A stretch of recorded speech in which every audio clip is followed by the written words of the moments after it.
Hello, everyone. Welcome to this podcast episode with Sujay and Sid. We are really excited to welcome another interesting guest, Katrina Bonde. Yeah, absolutely, Sujay. And Katrina comes with a huge amount of experience. She has worked in the industry for more than 3 decades. Most notably, she's been part of multiple boards. So I think the perspective we're going to get in this episode is going to be very important. She's chairing a couple of these boards, such as the board of Micronic. She also works across industries and across geographies. She's originally from Sweden, but she's lived in the US for a good decade and a half. So it will be very interesting to hear her perspectives. So without further ado, let's get started with the episode. Welcome back, everyone, to this fantastic episode of Data as the Fourth Pillar, the Board and CXO podcast. In this series, we are exploring how great board leaders, C suite members are seeing from their positions across geographies and industries and the importance of data in that. Today, we have a very special guest. We have Katrina Bonde. Maybe let's start, Katrina. Welcome, first of all. And could you please give our viewers and listeners a bit of introduction about yourself? Well, thank you. Yeah, I'm really glad to be here. And it's going to be a fun conversation, I'm sure. So, yes, I'm Swedish by birth and grew up and got my university degrees, etc., Master of Physics in Stockholm. But I very quickly went into the IT industry, more on the sales and marketing side, and eventually as an executive, initially based in Sweden. But over time, I moved to the US. I was in Seattle for 15 years. I led some VC-backed companies, this type of fast-growing, scaling companies, always looking for new funds to to use to. And this is, this was back in the time when we definitely were relying on data sitting in databases and rules-based software and that type of usage. Now, of course, advanced for being back in the 90s and in early 2000s. But I am these days part-time back in Sweden, part-time working out of California. And I'm mostly doing that from a board position. I'm chair of a couple of companies and board member of several others. And I would say that today it's really you don't think of it as as a company having boundaries. So whether you're based in one place or another, you often find yourself doing business all over the world. So the companies I work with are based in Sweden, but are global in their sales and reach. Yeah, quite interesting. So you're straddling between Sweden and US quite a lot, and you have this experience from Sweden to US. And actually, 15 years back, I relocated to Sweden from US.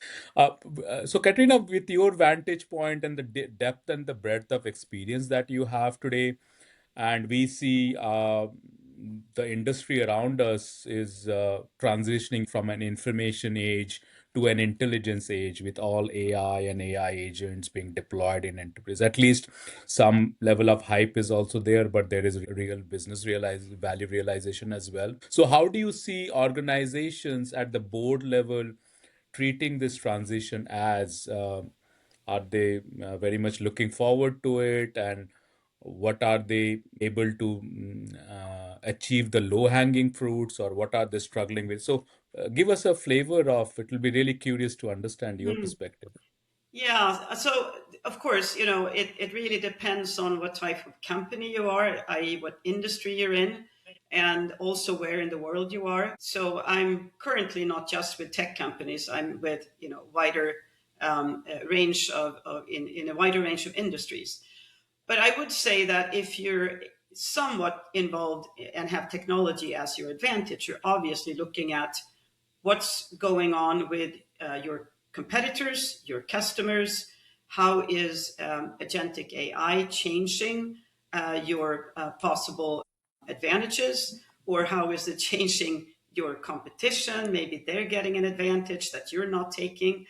So it's definitely something that you're discussing. Then I think you have companies that are not, that maybe not feel that they are part of that wave. I think a lot of companies, regardless, are looking at, okay, is this something we can use for productivity? How can we use it for productivity?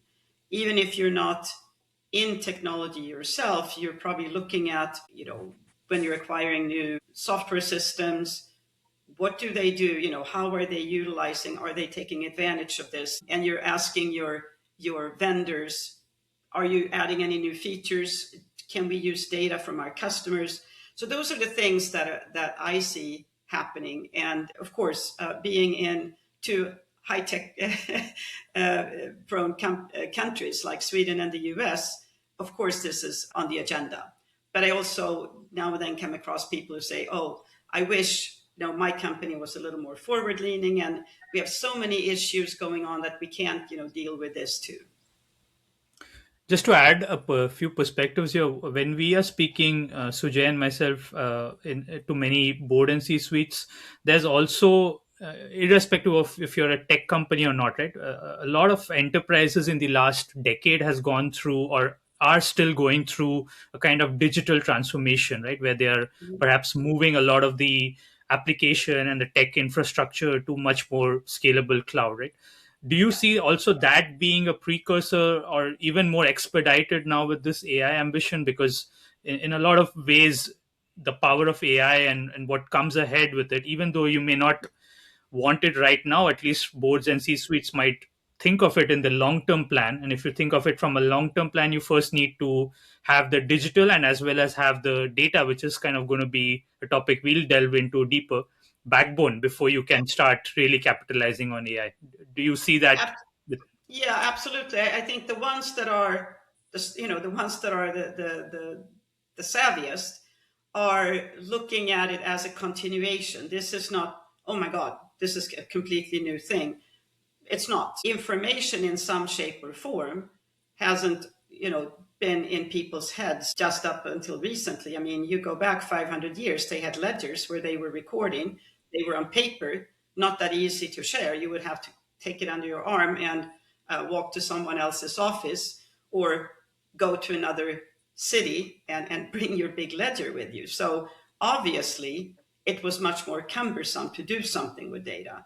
And then, with the information age, I mean, already 50 years ago, of course, you could use computer programs to store information, but it was then obviously a little harder to share it with people. You would send, the floppy disks around, or so it's been a progression, of course, on how we share data.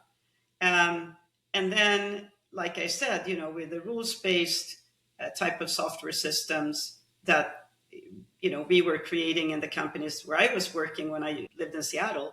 That was one, at that time, very fast way of now. Okay, now you have the data. With these rules, we can really fast create, rules for spending, for logistics, for all sorts of different areas.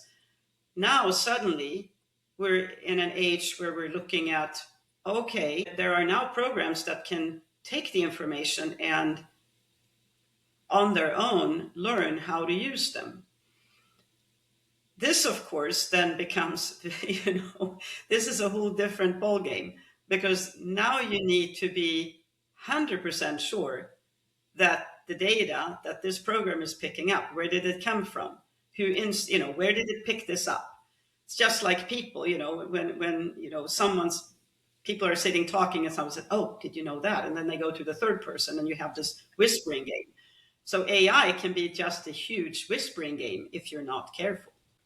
On this point, just to add, I wanted to get a bit of perspectives also what you are seeing with other members in your board or C-suite community, because technically speaking, with the advent of AI, the barrier to entry in any industry is much lesser, right? I mean, even we are hearing of companies which are just one or two people, where you have multiple AI and agents helping them to scale. So potentially, is this being seen as a threat for players who've been around for maybe a decade or two, or how are the discussions ongoing in a board when this kind of a radical change comes in? Yeah. I don't think, like, I mean, really large companies have, I mean, they have the pros and cons of being a really large company. And let's say you're not a tech company, you're building cars, or you are, Right. which, of course, that's technology too, but different type, where you're producing shoes or food or whatever.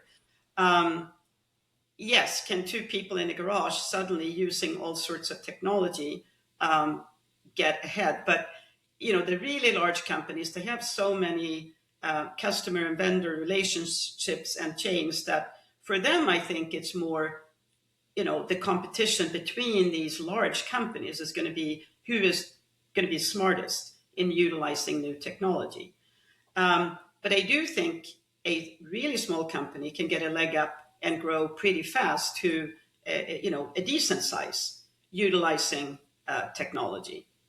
So definitely, again, the really large companies, they have so many things going on that, I mean, if you're in the boardroom, AI data is, I mean, there are global complications. There are, shortage of certain employee skills. There is more of others.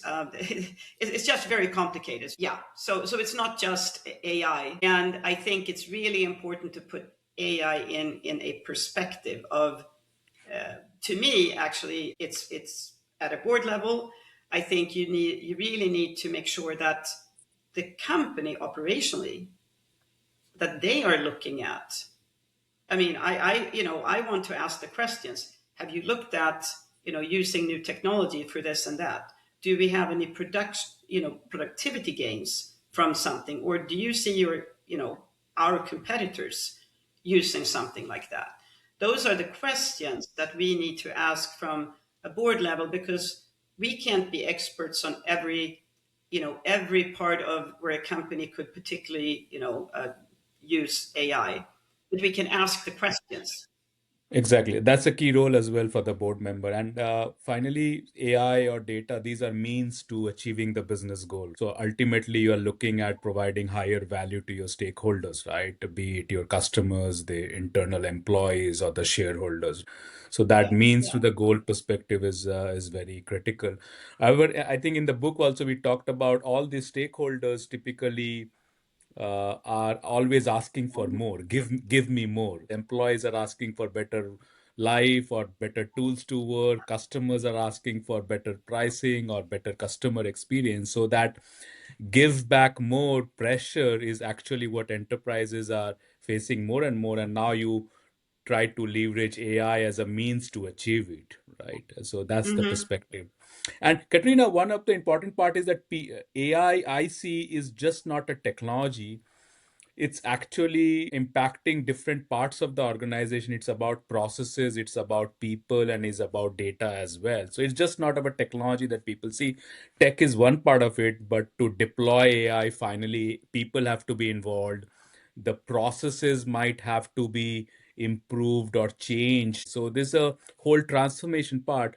But if we could keep focus on the people aspect, Katrina, how do you see from a board perspective, how do first at a board level, is there a realization that there needs to be some upskilling or change needed at the people's level? And second is that you talked about the productivity improvement.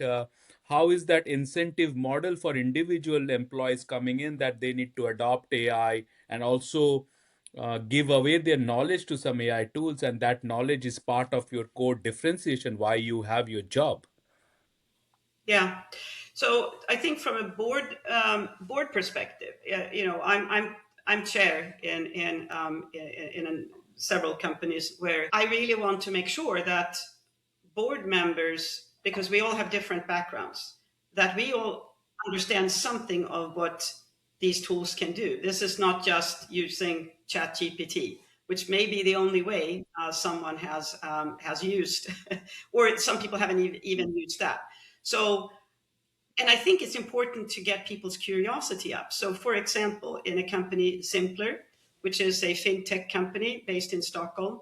We did a workshop with the board where the marketing team came in and took us through. So the board, we were all participating, creating ads for LinkedIn for the company using different AI tools. So AI tools to create the copy, the pictures, the messaging, and we could see how, as you were, you said, okay, I want to get an ad portraying this and that with this message. And then you get something back, and then you continue. Oh, no, not that way. No, it's supposed to be for a company saying this and that. Oh, no, the audience is supposed to be this. Oh, no, that picture is. So this is really good for board members to see, okay, this is how a tool like this can work and how the tool learns. And next time you do an ad campaign, how it can now pick up on what you did and start tweaking it. So I would really advise people to that are on a board level. No, you're not going to be in there coding, but there are certain tools that you can actually have some fun with, and usually on the marketing side there are. Ask your marketing department, are you using something with AI that we could you come in and show us what you do? Can we participate in a workshop and get our hands a little dirty? One of the things, I mean, very good point, Katrina. One of the things, at least we are seeing, and I'm seeing as well, is how does and to Sujay's point, right, how does the incentive model work? Because in a lot of larger enterprises, the AI part of the organization is either being, combined with the IT part of the organization, or it's a innovation function of its own. However, to your example, Katrina, like the marketing example, how do we incentivize the different business units also to use AI in their day-to-day operations, or for creating a new product, or creating improving their supply chain? How can the board and C-suite also ensure that it doesn't become a pocket, because that is a risk you could have, that it just becomes a pocket, which is also linked to this famous MIT study of 95% of pilots don't end up in production, and a lot of it is not due to technology, it's a lot due to people and how it gets used beyond the pilot. Yeah. So, I think this is something where where it needs to come from the management team and the board, where we need to ask these questions.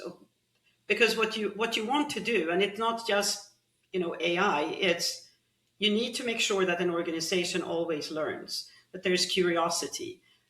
You want to make sure that there is time taken from the ordinary work to explore new things. Now, everyone in a big department can be, trying all sorts of different things. So I think one way of doing it is to have a task force where you have one or two people from each department in a company that tries tools, and then they confer and they share ideas. I think that's a very good way of doing it.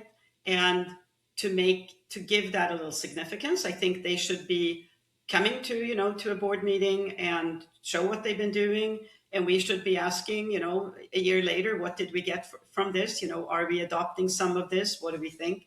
So I think it really comes to us to, again, not tell people what to do, because that's not our capacity. We don't know, all what's going on, but utilize the fact that there are lots of smart, curious people in an organization, and have some of them be those front runners and learn and take it back into the organization. I think that's really important.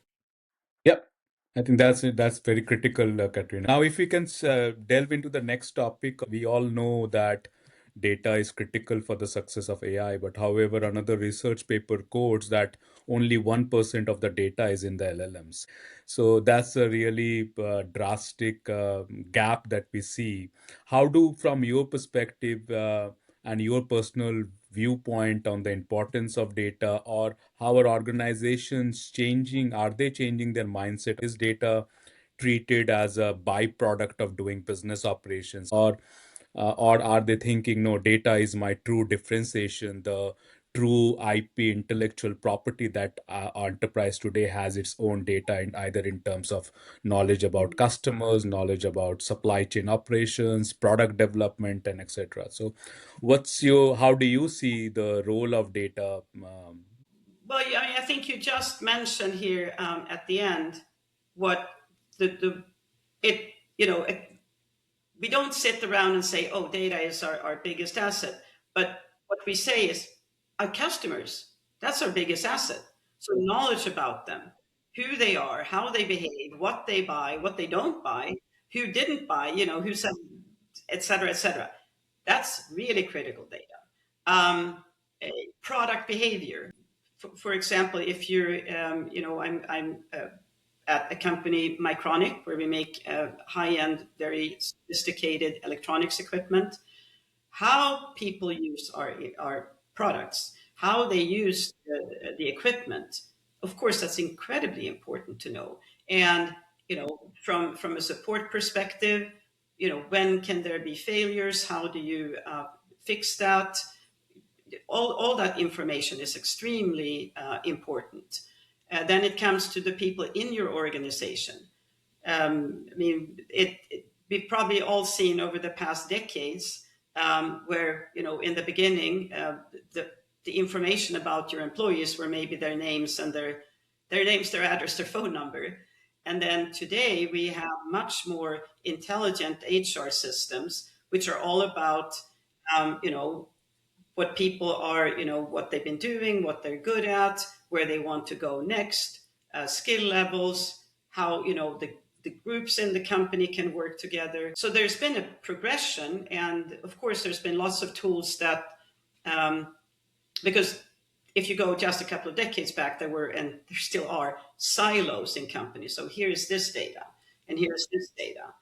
And then there, were tools coming where you could be mining all these different pieces and put it together. And now, of course, with AI, I mean, the big opportunity here is, quite frankly, not to, like ChatGPT, go out and ask the whole, global databases about something, questions about, that you don't really need to ask ChatGPT about, but it's your own data in the company, how that is being renewed every day by the contacts with customers, with vendors, with employees, stakeholders, combined with global happenings, et cetera, et cetera. That is the interesting part. And I think that is something where you need to be extremely mindful. And also, because of working in Europe, you really have to make sure that you own your data, that this is data that you clearly have the right to use. So that's another area which becomes so. Yeah, data is incredibly important, and how we now going to progress with this data, and how AI agents will have the right or not to use it. Just like, all your staff aren't allowed to go into the HR department and start, going through files. It's same thing with AI. And this is where humans will have to be involved. So, this is an incredibly interesting area, quite frankly. You beautifully laid the premise of our book, right? So that's one of the goals we see that, data and information about all aspect of your stakeholder, customers, products, employees are so critical. And then we see these silos exist and that importance is not there. So that's what we are actually championing for, that you understand that data is so much powering that you treat it as the fourth pillar of your operating model. In addition to people, process, technology, is the data as well, which is powering everything, and AI being one of those technologies that you are using. Right. And you said processes.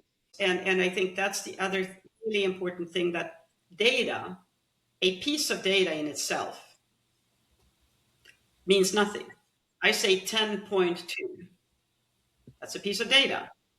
What are we going to do with it? What is it? Is it the temperature today? Is it someone's age? Is it the size of a shoe? We don't know.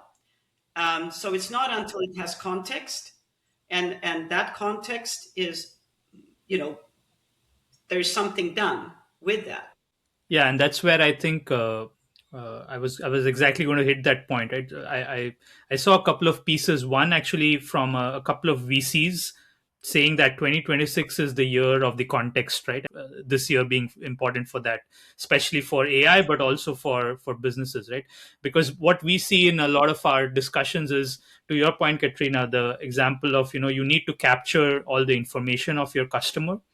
The context is also a very important point, because context gathered by the marketing team when they are perhaps, landing an opportunity or leads with customer, may be very different to the context that someone servicing the same customer may get, and may be very different to the context that maybe a sales team has or a finance team has, right? So looking at the same information, the base information may be the same, but the context of how you look at it may be very different, right? Because one of the key questions you may ask from a board is, how many customers I have? And that question may be very differently answered by different teams, because what is a customer, right? A marketing team may say, hey, everything I've landed as a prospect from my campaign, for me that's an achieved goal of a customer. Whereas maybe a salesperson will say, when a customer has bought a product, what is really a customer? And that context is very important, right? So to simplify, I mean, if you look at it from a can of beans for maybe in a supermarket, the beans itself are of course important, but what is in the can, like the ingredients and the information, so that metadata and the context is probably just as important, if not more, today, right? So your thoughts on that, Katrina? Yeah, no, I mean that's a very very valid viewpoint, and I think, as an example, when you take marketing data based on surveys, so you're surveying your, you interact with your customers. You're a phone company, you're a utility company of some kind, and they always want to, when you're, usually only contacting when you have a problem, right? So they have these surveys, and I find that they often do the survey when they have, when they haven't yet, you're calling or you're chatting with some, and then suddenly there's a survey popping up on your phone or somewhere, and they want to, and they ask you about this and that, and of course I'm really upset. I haven't even reached someone yet, so I'm going to give them a really bad review, and then finally my problem is solved, but then I don't get a survey. Yeah. Or the other way around, you only survey people, once you've solved the problem. So that's the context. When were these surveys done? At what stage? You probably also come across websites where you've just started looking for something, and up pops.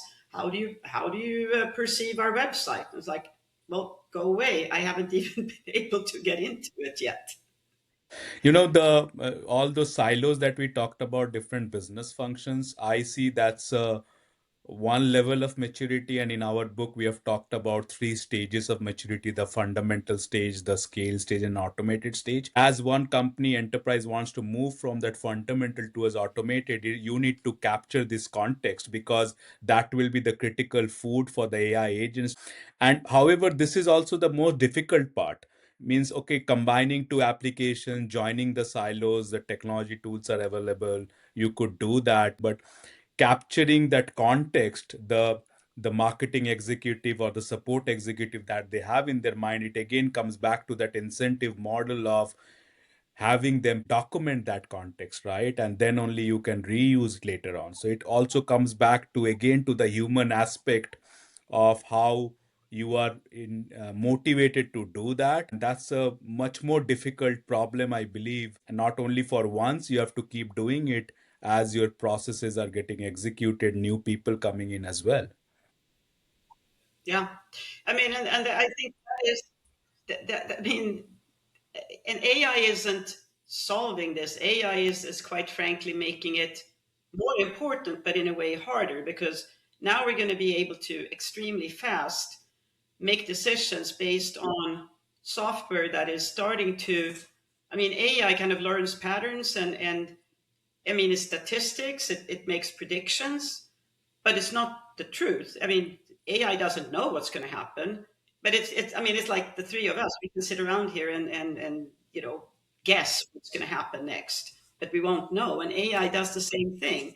So if you have a database of customers, and you have your salespeople, and they are out there. We're always going to be bound by that first input stage where some salespeople are just more optimistic and some are more pessimistic. I mean, some people, just because they met the person that smiled at them, wow, I have a deal. And another Yeah. person, it's going to take forever. And, like, oh, I'm not so sure. Well, yeah, I mean, they kind of decided on us, but they haven't signed yet. So I'm not going to bet on it. And yes, AI can start learning from that behavior. Oh, just like you and I will say, oh, that guy, he always underestimates, and that guy always overestimates. So that's something that AI can do, which I think is really smart. But sometimes it's going to make the wrong guess. And that's Yes. something to be extremely aware of, I think. And I don't really think that that awareness is there for people in general who are Exactly. not into technology as such.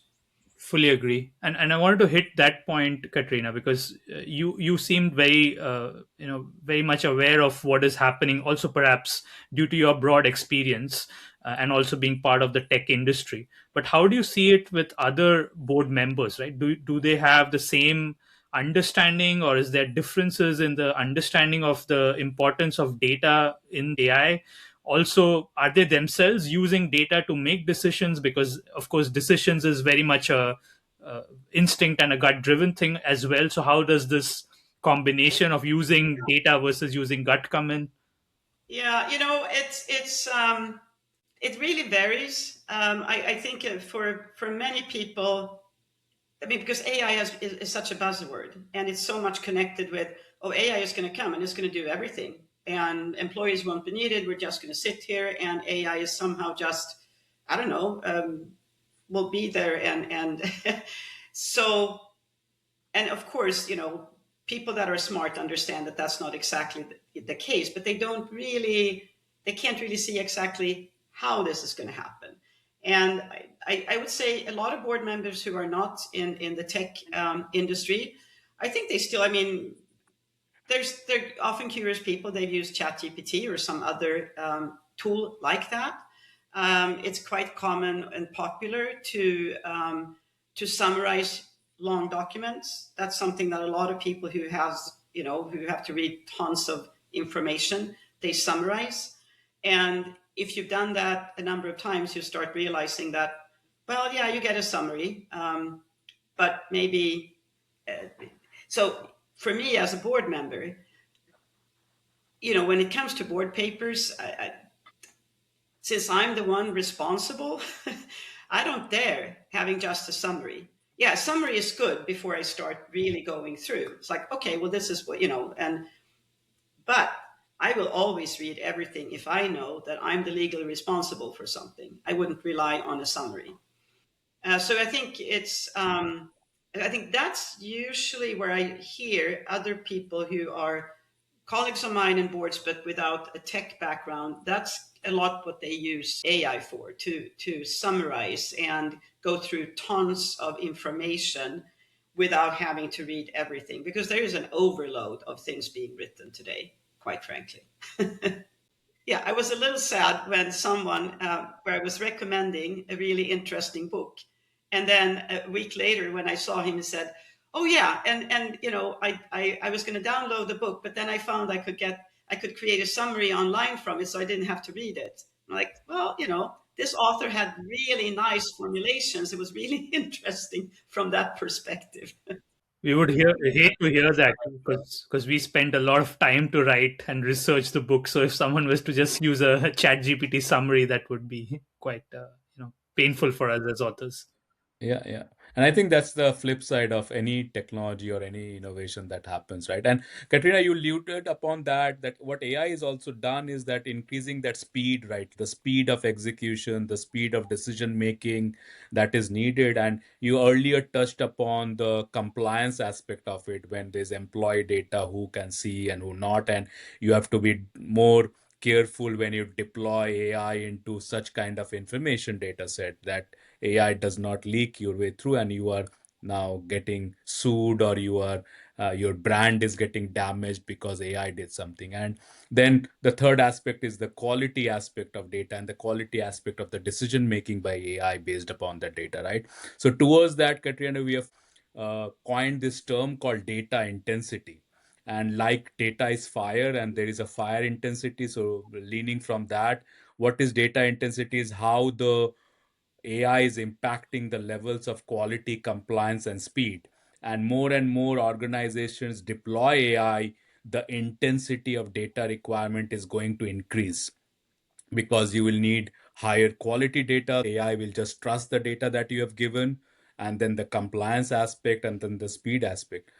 So we see and we experience organizations. There are two types. First, who do not understand this increasing intensity, and the second type may not be prepared to meet that intensity.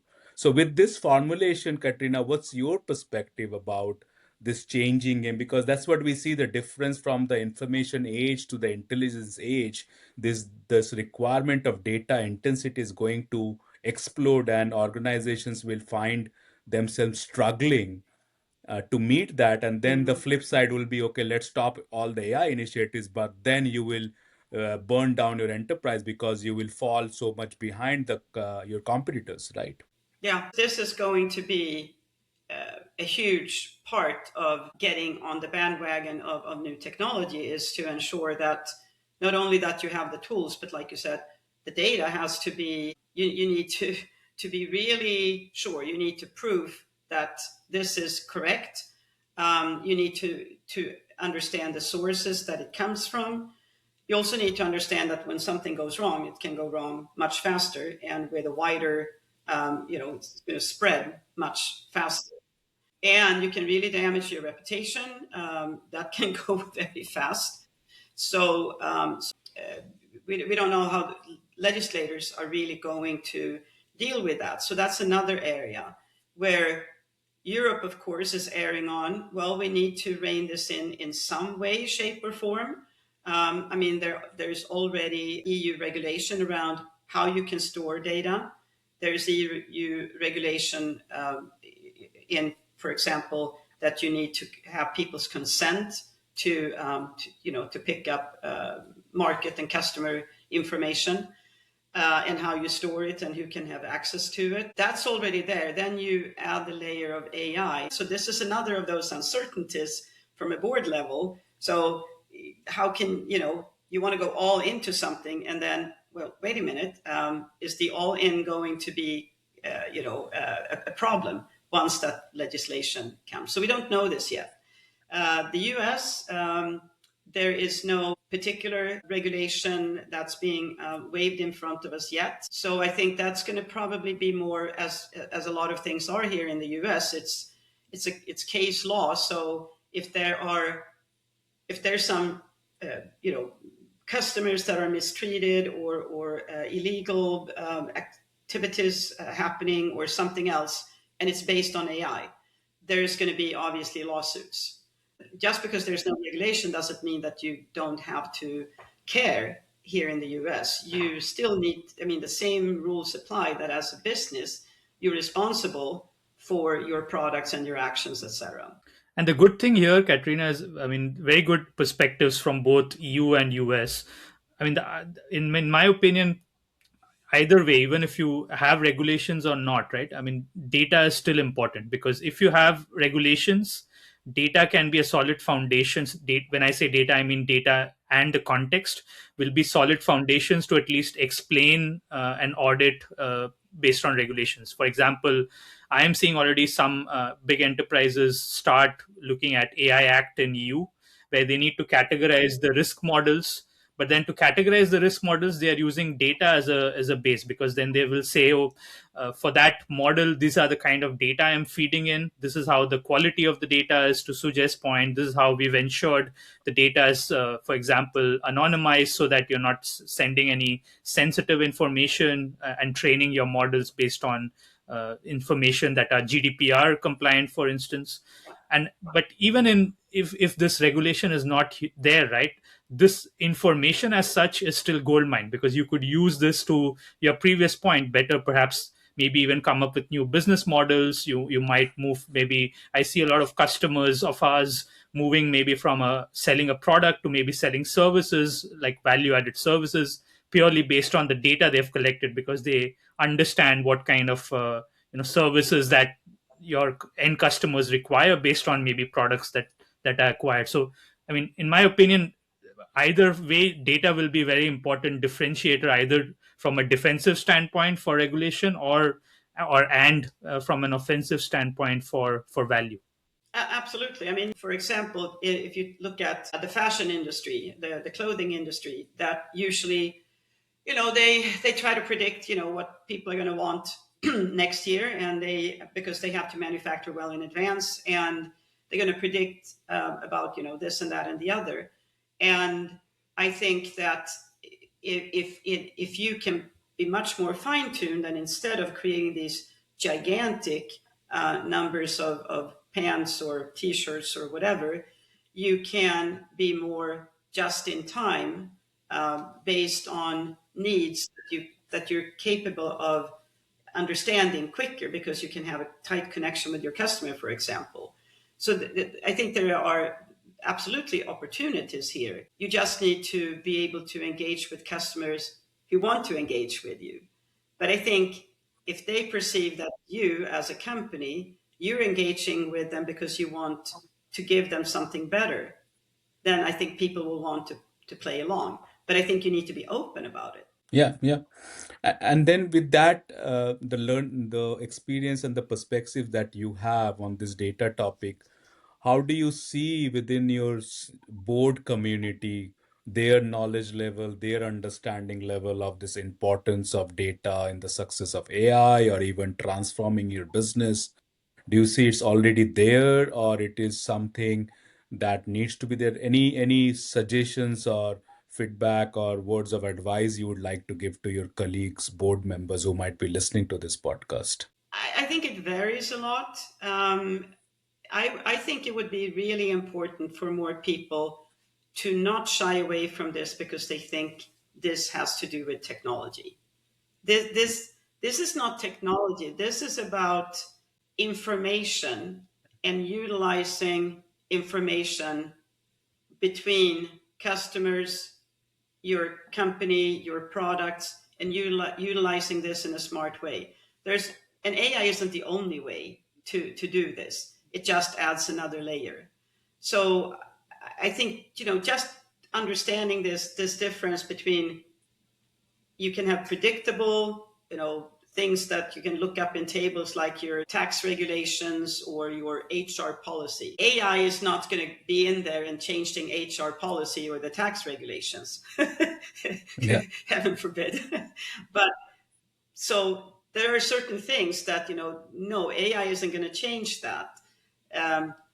But then you have the other realm where you can say, okay, if you look at employee policies, for example, well, maybe now we can start looking at how are these policies used and implemented?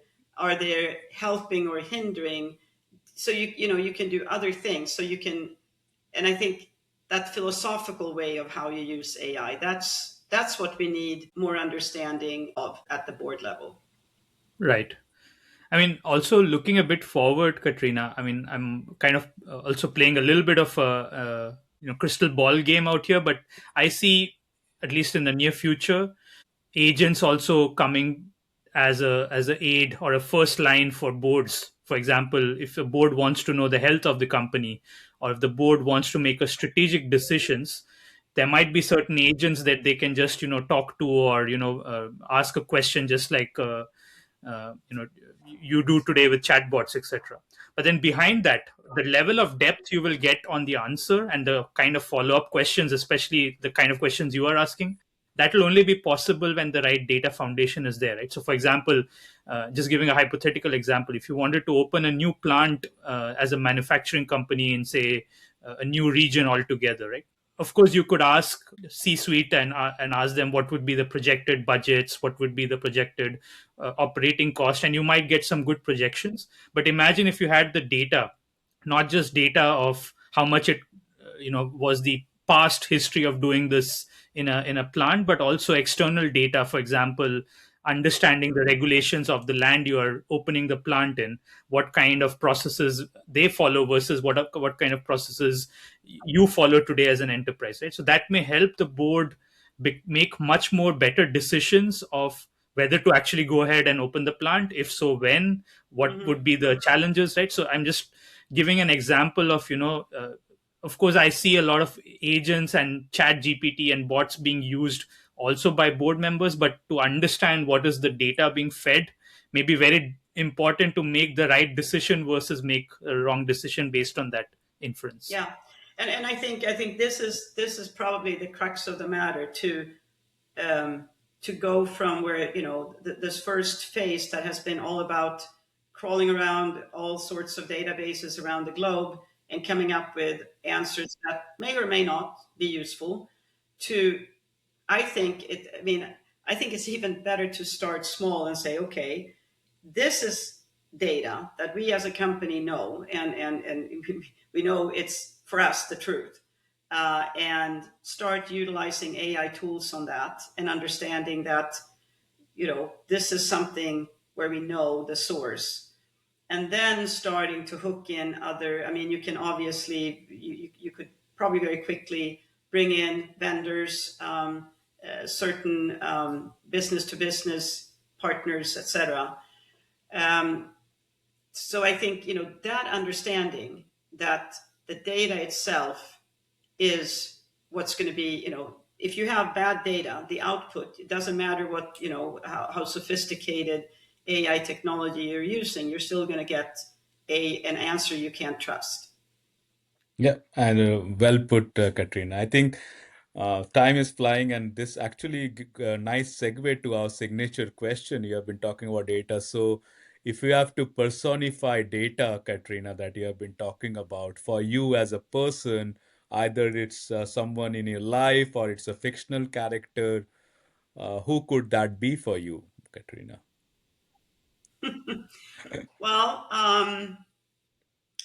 I actually don't. I wouldn't use a person. I would think of an animal, Okay, or yeah, actually a that's group of animals, and yeah.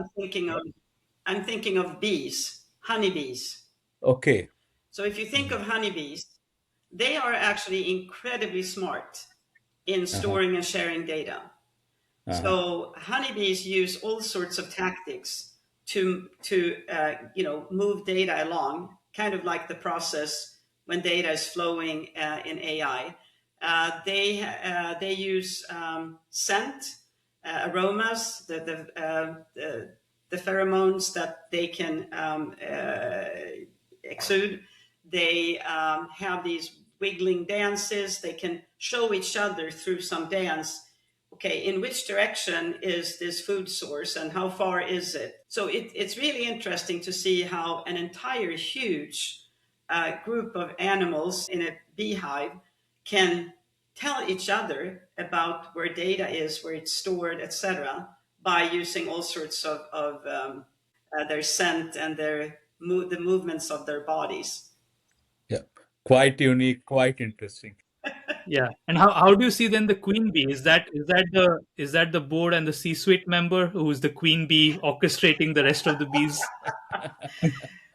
Well, maybe, but I think it's a because when if you have if you really have these systems working well, they should be capable of bring someone sees something, can bring it on, get it over to the next phase, and I mean we can't take this analogy too far, but I think it's a little bit in a good AI system, that is how it works.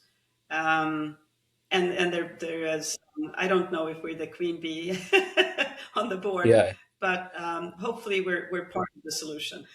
yeah, yeah. But data is powering everything, so that's the key part of it, right? So thank you. Very interesting perspective. Need to think further on it. I think we can nice. You can create a story out of it. The queen bee, data as your honeybees, right?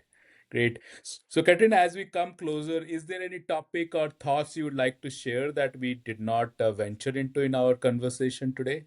I mean, I would really advise all fellow board members to approach this subject as a continuation that can give you great advantages, looking at possibilities for evolving your product lines, connecting with customers, connecting with employees.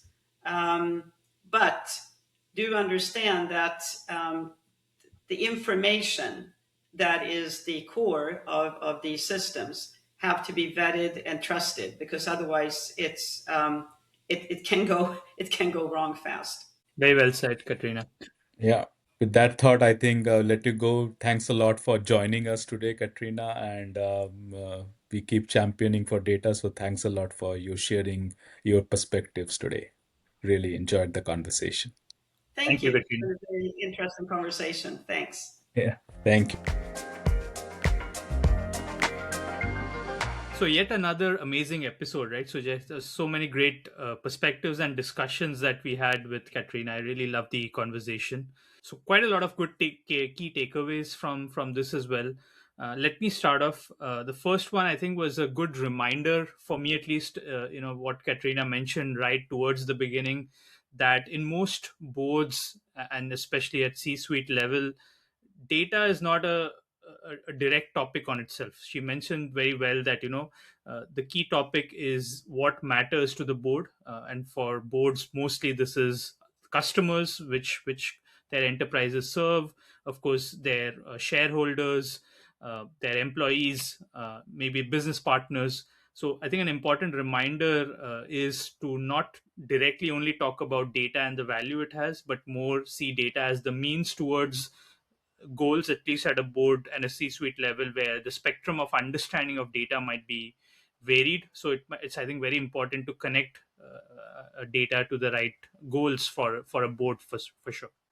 Exactly said. The boards and the CEOs exist to fulfill the purpose of the enterprise, and that is to continuously provide higher value to its stakeholders, including customers, employees, investors, et al. That was a nice important reflection, Sid. And connected to that, my key takeaway from the discussion with Katrina was when you're thinking about the stakeholders like the customers, the context is so much important, and the context is also a type of data. So that realization must come in.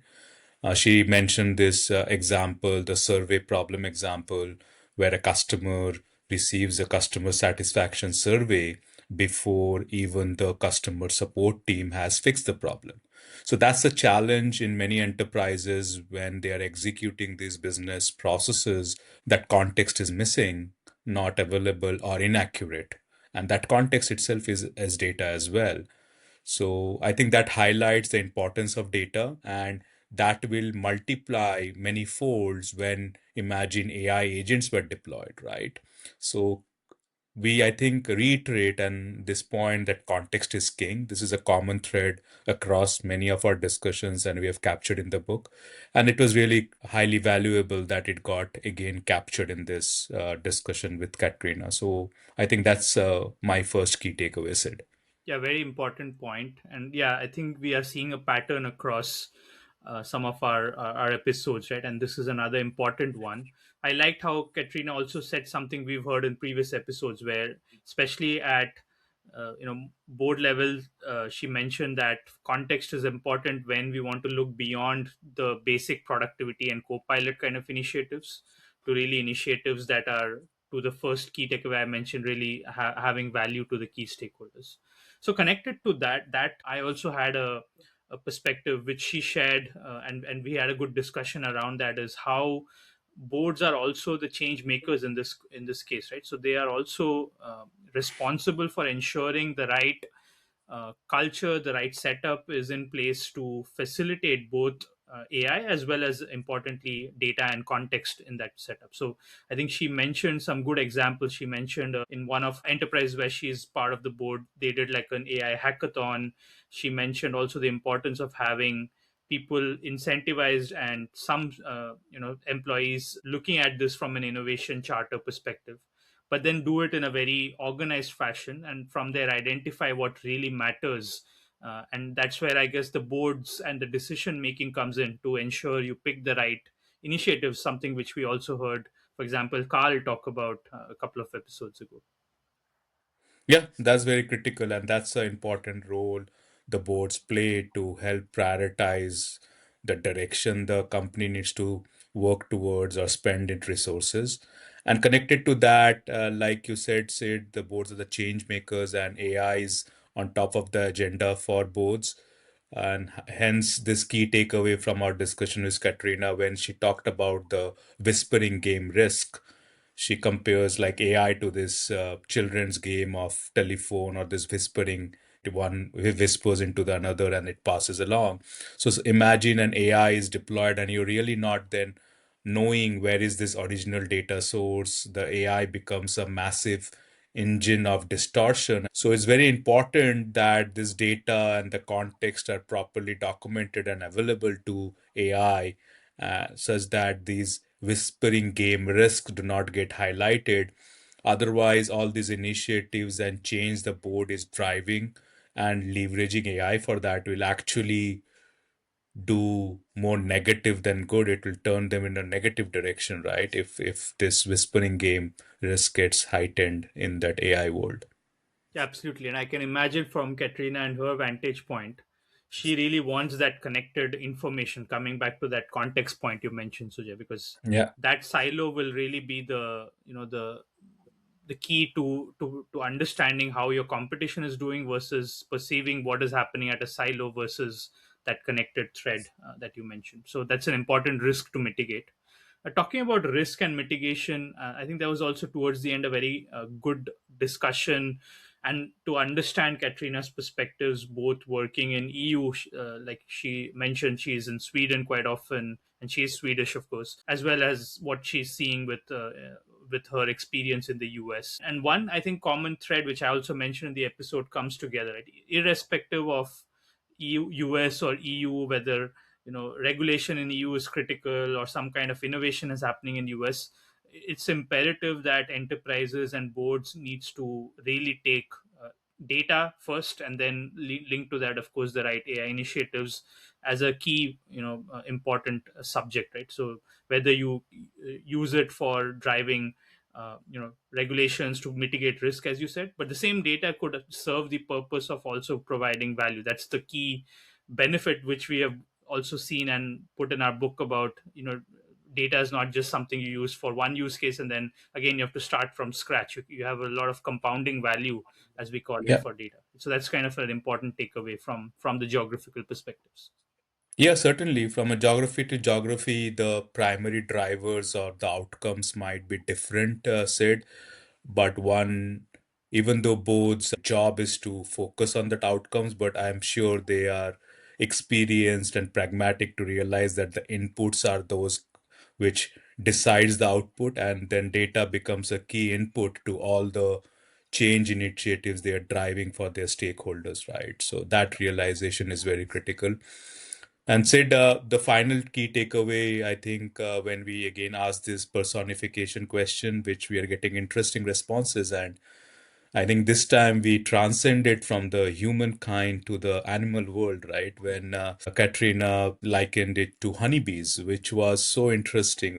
For an outside person, honeybees' world is so crazy. They are just skeltering here and there. You do not know, but they have their own pattern and design, right? So they are sharing information.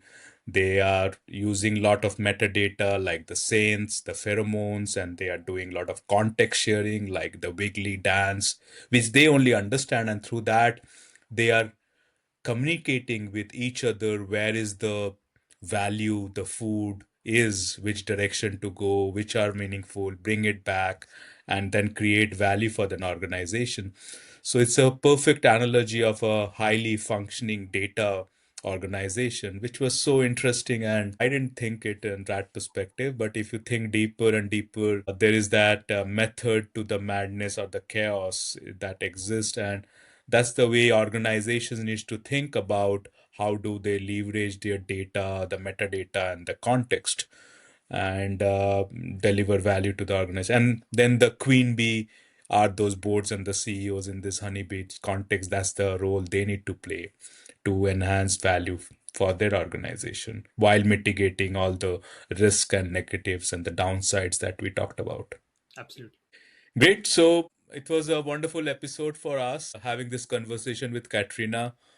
We hope that you listeners and viewers, you also enjoyed the conversation, took your own key takeaways, some food for thought, and actions that you will take in your respective organizations. So that's it for now. We look forward to again another episode of our podcast, The Data as the Fourth Pillar, the Board and CXO Briefing. So till then, take care and have fun. Bye bye. Bye bye.